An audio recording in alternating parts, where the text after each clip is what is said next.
Wine shop பைசா வேண்டாம்னு சொல்லுவோம். பைசா வேண்டாம். ஆமா. ஏன் ஒயின் ஷாப் வேண்டாம், ஆம்பளைங்க குடிச்சு குடிச்சு கெட்டு போறாங்கல்லப்பா.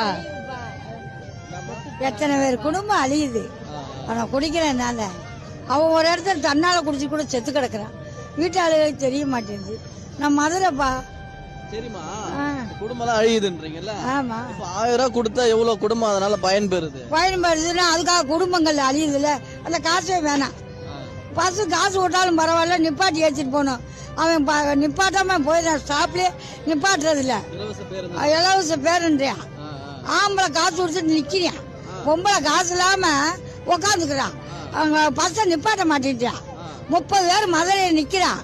பஸ்ஸை சல்லுன்னு விட்டியா. அவனுக்கு சண்டை வருது. பஸ் கண்டக்டருக்கும் டிரைவருக்கும் சண்டை வருது. ஏன்டா பஸ்ஸை நிப்பாட்டுறேன்னு கவர்னர் வரத்துல சொல்ல ஆட்டோமேட்டிக் நாட்டாமையில கையெடுக்கிறேன்னு. அந்த மாதிரி ஆட்டோமேட்டிக் நின்று 10 பொம்பளை 20 பொம்பளை நிக்கிறாங்க. சண்டை நாடுது கண்டக்டருக்கு டிரைவருக்கு. அவ என்ன இலவச பேருந்து திட்டமும் சரியா போல. ஆமா, இலவசமா போறது காசை குறைச்சு பஸ்ஸை போட்டா நல்லதுப்பா. ஆமா. ஒயின் ஷாப்பை மூடிடலாமா? ஆமா, ஒயின் ஷாப்பை மூடுங்க. எத்தனை பேர் குடும்பம் அழியுது. கவர்மெண்ட் வருமானம் வருது.